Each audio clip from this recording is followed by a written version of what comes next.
تراویح کے چند اہم نکات۔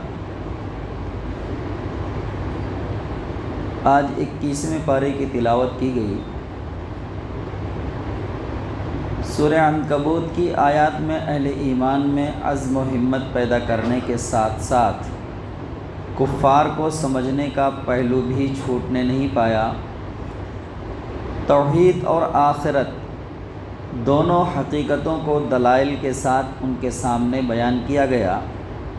فرمایا، اگر تم ان لوگوں سے پوچھو کہ زمین اور آسمان کو کس نے پیدا کیا ہے اور چاند اور سورج کو کس نے تمہاری خدمت پر لگایا ہے، تو ضرور کہیں گے کہ اللہ نے۔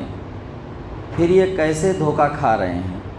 اگر تم ان سے پوچھو کس نے آسمان سے پانی برسایا اور اس کے بعد مردہ زمین کو جلایا، تو وہ ضرور کہیں گے اللہ نے۔ کہو الحمدللہ۔ جب یہ سارے کام اللہ کر رہا ہے تو پھر حمد و تعریف اور عبادت کا مستحق بھی وہی ہے۔ یہ دنیا کی زندگی کچھ نہیں ہے مگر ایک کھیل اور دل کا بہلاوا ہے، یعنی اس کی حقیقت بس اتنی ہے جیسے تھوڑی دیر کے لیے کھیل کود لیں اور پھر اپنے گھر کو سدھار جائیں۔ یہاں جو بادشاہ بن گیا وہ حقیقت میں بادشاہ نہیں بن گیا ہے بلکہ صرف بادشاہی کا ڈرامہ کر رہا ہے۔ ایک وقت آتا ہے جب اس کا یہ کھیل ختم ہو جاتا ہے اور اسی طرح خالی ہاتھ رخصت ہو جاتا ہے جس طرح دنیا میں آیا تھا۔ دائمی زندگی کا گھر تو آخرت کا گھر ہے، کاش یہ لوگ جانتے۔ کیا یہ لوگ نہیں دیکھتے کہ ہم نے چاروں طرف لوٹ مار کرنے والوں کے درمیان مکہ کو پرامن حرم بنا دیا ہے؟ پھر بھی یہ باطل کو مانتے ہیں اور اللہ کی نعمت کا کفران کرتے ہیں۔ کیا ایسے لوگوں کا ٹھکانہ جہنم نہیں ہے؟ جو لوگ ہماری خاطر مجاہدہ کریں گے انہیں ہم اپنے راستے کی ہدایت دیں گے، اور یقیناً اللہ تعالیٰ دین کے کام کرنے والوں کے ساتھ ہے۔ یہاں سے سورہ روم شروع ہوتی ہے۔ 516 عیسوی میں ایرانیوں نے رومیوں پر غلبہ حاصل کر لیا۔ اسی سال مسلمانوں نے حبشہ ہجرت کی۔ روم پر آتش پرستوں کے قبضہ سے لوگوں میں چیمگوئیاں ہوئیں کہ آسمانی مذہب کے ماننے والے آگ کی پوجا کرنے والوں سے شکست کھا گئے۔ اس بات کو مشرکوں نے اپنے مذہب کے حق ہونے کی دلیل سمجھا۔ چنانچہ ایران کے بادشاہ خسرو پرویز نے بیت المقدس پر قبضہ کر کے ہرقل کو خط لکھا تو کہتا ہے کہ تجھے اپنے رب پر بھروسہ ہے، کیوں نہ تیرے رب نے یروشلم کو میرے ہاتھ سے بچا لیا۔ اس سے اندازہ لگایا جا سکتا ہے، اور آج بھی یہی ہو رہا ہے، کہ کم ظرفوں کو دنیا میں ذرا سی کامیابی ہوتی ہے تو فوراً اللہ اور اس سے منسوب مذہب یعنی دین اسلام کا مذاق اڑانے لگتے ہیں۔ اسی طرح مشرکین عرب بھی کہنے لگے تھے کہ مسلمانوں کا دین بھی اسی طرح مٹا دیا جائے گا۔ اللہ نے اس بات کا نوٹس لیا اور اس سورہ کو نازل فرمایا۔ ہاں، قریب کی سرزمین میں رومی مغلوب ہو گئے ہیں مگر چند سال کے اندر اندر وہ غالب آ جائیں گے، اور وہ دن وہ ہوگا جب اللہ کی دی ہوئی فتح سے اہل ایمان خوش ہو رہے ہوں گے۔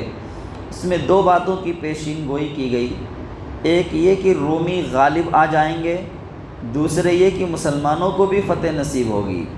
کسی کو یقین نہیں آتا تھا کہ یہ پیشین گوئیاں پوری ہوں گی، چنانچہ کفار مکہ نے خوب مذاق اڑایا، اور 8 سال تک رومی بھی شکست پر شکست کھاتے رہے، یہاں تک کہ قیصر قسطنطنیہ چھوڑ کر تیونس میں پناہ لینے پر مجبور ہو گیا، اور مسلمانوں پر اہل مکہ کے مظالم انتہا کو پہنچ گئے۔ 526 عیسوی میں حضور صلی اللہ علیہ وآلہ وسلم ہجرت کر کے مدینہ تشریف لائے۔ 526 عیسوی میں ہرقل نے آذربائیجان میں گھس کر ایرانیوں پر پشت سے حملہ کیا اور ایران کے آتش کدہ کی اینٹ سے اینٹ بجا دی۔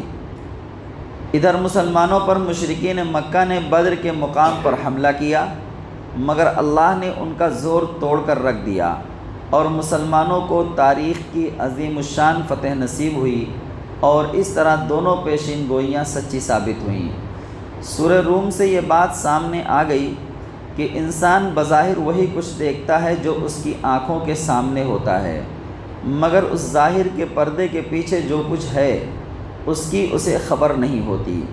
جب یہ ظاہر بینی دنیا کے ذرا ذرا سے معاملات میں غلط اندازوں کا سبب بن کر بعض اوقات انسان کو بڑے نقصانات میں مبتلا کر دیتی ہے، تو پھر پوری زندگی کا سرمایہ، مال، اولاد، جائیداد سب کو داؤ پر لگا کر خدا پرستی کے بجائے دنیا پرستی پر چلانے لگ جانا کتنی بڑی غلطی ہے۔ روم اور ایران کے معاملہ کا رخ آخرت کے مضمون کی طرف پھیرتے ہوئے احسن طریقے سے سمجھایا کہ آخرت ممکن بھی ہے، معقول بھی ہے اور اس کی ضرورت بھی ہے۔ انسان کی زندگی کے نظام کو درست رکھنے کے لیے بھی یہ ضروری ہے کہ آدمی آخرت کا یقین رکھ کر موجودہ زندگی کا پروگرام بنائے، ورنہ وہی غلطی ہوگی جو ظاہر پر اعتماد کر کے بڑے بڑے فیصلے کرنے سے اکثر ہوتی ہے۔ کائنات کی نشانیوں کی طرف اشارہ کرتے ہوئے بتایا کہ اللہ ہی نے خلق کی ابتدا کی اور وہی دوبارہ پیدا کرے گا، پھر تم اسی کی طرف پلٹ کر جاؤ گے۔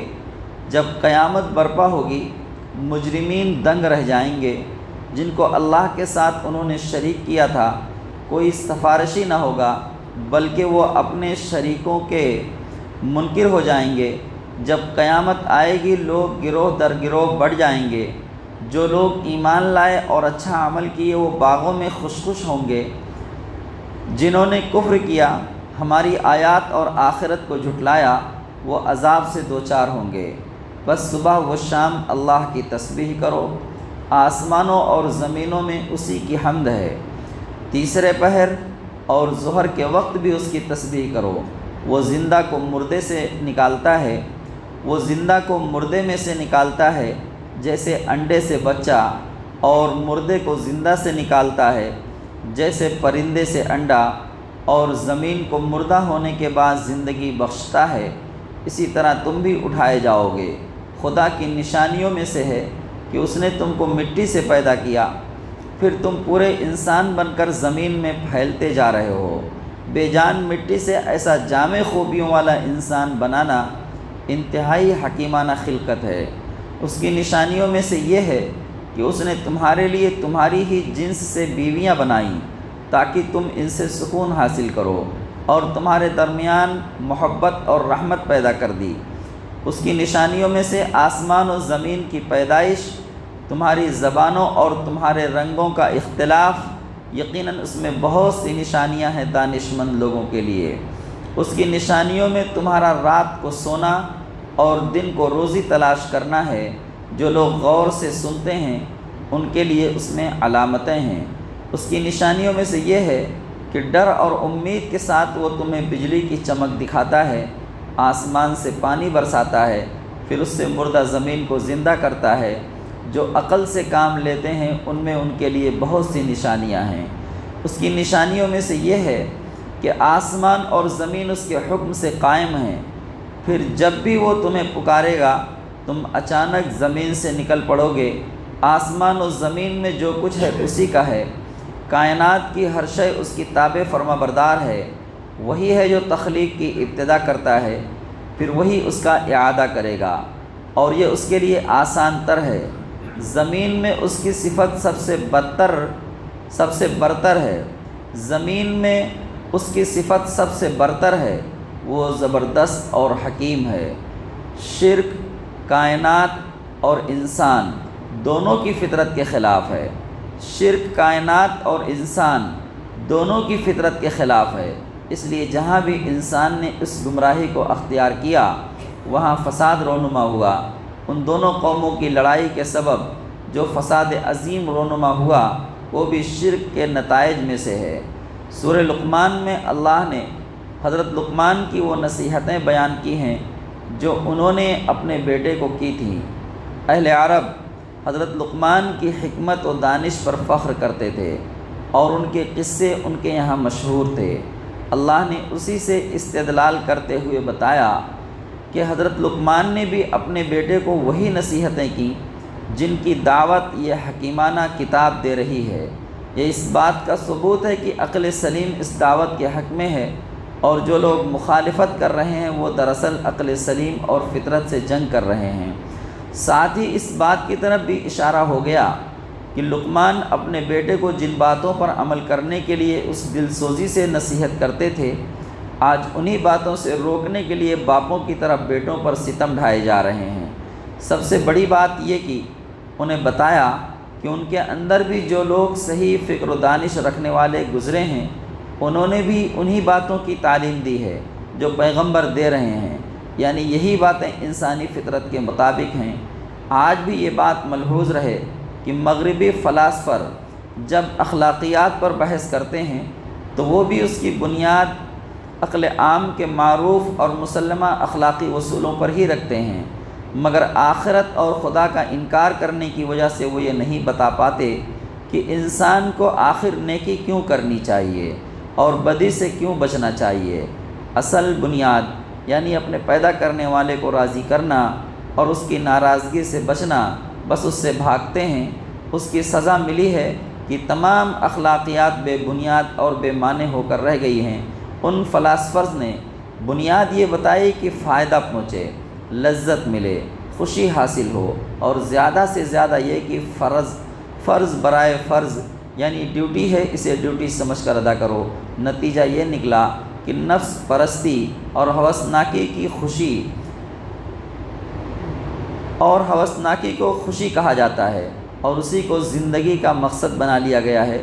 محبت کے رشتے بھی معصومیت اور انسانیت سے خالی ہو گئے ہیں، اور صرف نفسانی خواہش پوری کرنے کا نام محبت رکھ لیا ہے۔ اس فلسفہ نے ان کی سب اچھی تعلیمات کا حلیہ بگاڑ دیا۔ خاندانی نظام کے بقیے ادھڑ گئے، اور مفاد پرستی کے سوا کوئی رشتہ قابل احترام باقی نہیں رہا۔ اس کے برخلاف قرآن نہ صرف اخلاقیات بلکہ سارے دین کی بنیاد فطرت پر رکھتا ہے، مگر جانوروں کی فطرت پر نہیں بلکہ انسانی فطرت پر، جس کی گتھیاں سلجھانے اور غلط فہمیوں کو دور کرنے کے لیے اس نے کتابیں اور رسول بھیجے ہیں، اور صحیح انسانی فطرت کو ان کے ذریعے واضح کیا ہے اور بتایا کہ اصل چیز اپنے رب کو راضی کرنا ہے اور اس کی ناراضگی سے بچنا ہے۔ اس پر مشرکین اعتراض کرتے تھے کہ اس حقیقت کو جھٹلانے کا انجام اگر قیامت کو آنا ہے تو وہ کیوں نہیں آ جاتی؟ اس کا جواب سورہ کے آخر میں دیا گیا ہے کہ قیامت کے آنے کا وقت اللہ کو معلوم ہے۔ اگر عام انسانوں کو معلوم نہیں تو اس کا مطلب یہ نہیں کہ وہ حقیقت نہیں ہے۔ بارش ایک حقیقت ہے، مگر کیا تم بتا سکتے ہو کہ جو بادل آئے ہیں وہ ضرور برسیں گے یا ایسے ہی آگے بڑھ جائیں گے؟ اسی طرح عورت کو حمل سے اولاد ہوگی، مگر کیا ہوگی؟ یہی حال موت کا ہے جو زبردست حقیقت ہے، مگر کس کو کب موت آئے گی کون جانتا ہے؟ جب ان چیزوں کا علم نہیں مگر یہ حقیقت ہیں تو پھر قیامت کا اگر علم نہ ہو تو وہ کیسے مشکوک ہو گئی؟ اس گھڑی کا صحیح علم اللہ ہی کے پاس ہے۔ جیسے بارش ہونے والی اولاد کل کیا ہوگا اور کس سرزمین میں انسان کو موت آئے گی، یہ سب اللہ ہی جاننے والا ہے۔ سورہ سجدہ میں ہے کہ کافر کہتے ہیں کہ جب ہم مٹی میں مل جائیں گے تو پھر کیا ہم نئے سرے سے پیدا کیے جائیں گے؟ آپ ان سے کہیے، موت کا فرشتہ جو تم پر مقرر کیا گیا ہے وہ تم کو پورا اپنے قبضے میں لے لے گا، پھر تم اپنے رب کی طرف پلٹائے جاؤ گے۔ کاش آپ دیکھتے کہ مجرم سر جھکائے اپنے رب کے حضور کھڑے ہوں گے۔ اس وقت وہ کہیں گے، اے ہمارے رب، ہم نے دیکھ لیا، سن لیا، اب ہمیں واپس بھیج دے، ہم اچھا عمل کریں گے، اب ہمیں یقین آ گیا۔ جواب میں ارشاد ہوگا، ہم چاہتے تو ہر ایک کو یہ سب دکھا کر ہدایت دے دیتے، مگر ہم حقیقت کو اوجھل رکھ کر امتحان لینا چاہتے تھے، اور ہماری بات پوری ہو گئی کہ جہنم کو جنوں اور انسانوں سے جو نافرمانی کریں گے بھر دیں گے۔ آج کے دن کو بھول جانے کا اب مزہ چکھو، آج ہم تمہیں بھلا دیں گے، اپنے کرتوتوں کی وجہ سے دائمی عذاب چکھو۔ ہماری آیات پر وہ لوگ ایمان لاتے ہیں جنہیں یہ آیات سنا کر نصیحت کی جاتی ہیں تو وہ سجدے میں گر پڑتے ہیں۔ یہ آیت سجدہ ہے، اور اپنے رب کی حمد کے ساتھ تسبیح کرتے ہیں، تکبر نہیں کرتے، ان کی پیٹھیں بستروں سے الگ رہتی ہیں، اپنے رب کو امید اور خوف سے پکارتے ہیں، ہم نے جو روزی دی ہے اس میں سے خرچ کرتے ہیں۔ کوئی نہیں جانتا کہ ہم نے ان کی آنکھوں کی ٹھنڈک کے لیے کیا کچھ تیار کر رکھا ہے۔ یہ ان کے اعمال کا بدلہ ہے۔ مومن اور فاسق دونوں برابر نہیں ہو سکتے۔ صاحب ایمان و عمل صالح کے لیے جنت الماوا ہے، ان کے اعمال کے بدلے ضیافت کے طور پر۔ جنہوں نے فسق کیا ان کا ٹھکانہ جہنم ہے، جب جب اس سے نکلنا چاہیں گے دھکیل دیے جائیں گے۔ ان سے کہا جائے گا جس عذاب کو تم جھٹلاتے تھے اب اسے چکھو، اس بڑے عذاب سے پہلے دنیا میں بھی ہم چھوٹے چھوٹے عذاب دیتے رہیں گے تاکہ تم باز آ جاؤ۔ سورہ سجدہ میں بتایا کہ اللہ کی بڑی رحمت ہے کہ وہ انسان کے قصوروں پر یکایک ایک آخری اور فیصلہ کن عذاب میں اسے نہیں پکڑ لیتا، بلکہ اس سے پہلے چھوٹی چھوٹی تکلیفیں، مصیبتیں اور نقصانات بھیجتا رہتا ہے، اور اس طرح ہلکی ہلکی چوٹیں لگاتا رہتا ہے تاکہ اسے تنبیہ ہو اور اس کی آنکھیں کھل جائیں۔ کوئی اگر ابتدائی چوٹوں سے ہوش میں آ جائے تو یہ اس کے حق میں بہتر ہے۔ کفار مکہ سے کہا گیا کہ ظاہر سے دھوکہ نہ کھاؤ۔ آج تم دیکھ رہے ہو کہ محمد صلی اللہ علیہ وآلہ وسلم کی بات چند لڑکوں، چند غلاموں اور غریب لوگوں کے سوا کوئی نہیں سن رہا ہے، اور ہر طرف سے ان کا مذاق اڑایا جا رہا ہے، تو سمجھتے ہو کہ یہ زیادہ چلنے والی نہیں، مگر یہ محض تمہاری نظر کا دھوکہ ہے۔ کیا تم دن رات یہ نہیں دیکھتے کہ آج زمین بالکل بنجر پڑی ہے، جسے دیکھ کر یہ خیال بھی کسی کو نہیں ہوتا کہ اس کے پیٹ میں ہریالی کے خزانے چھپے ہوئے ہیں، مگر کل ایک ہی بارش میں اس کے چپے چپے سے سبزہ پھوٹ پڑے گا۔ سورہ احزاب میں 3 اہم واقعات اس تسلسل کے ساتھ بیان ہوئے ہیں کہ انہیں آج اور کل جدا جدا بیان کرنے سے اصل مضمون سمجھنے میں مدد نہیں ملے گی، اس لیے اس پوری سورہ کا بیان کل ہوگا انشاءاللہ۔ 18ویں تراویح کا بیان ختم ہوا۔ اللہ تعالی ہم سب کو قرآن پڑھنے، اس کو سمجھنے اور اس پر عمل کرنے کی توفیق عطا فرمائے۔ ربنا تقبل منا انک انت السمیع العلیم وتب علینا انک انت التواب الرحیم۔ صلی اللہ تعالی علی خیر خلقہ محمد وعلی آلہ واصحابہ اجمعین برحمتک یا ارحم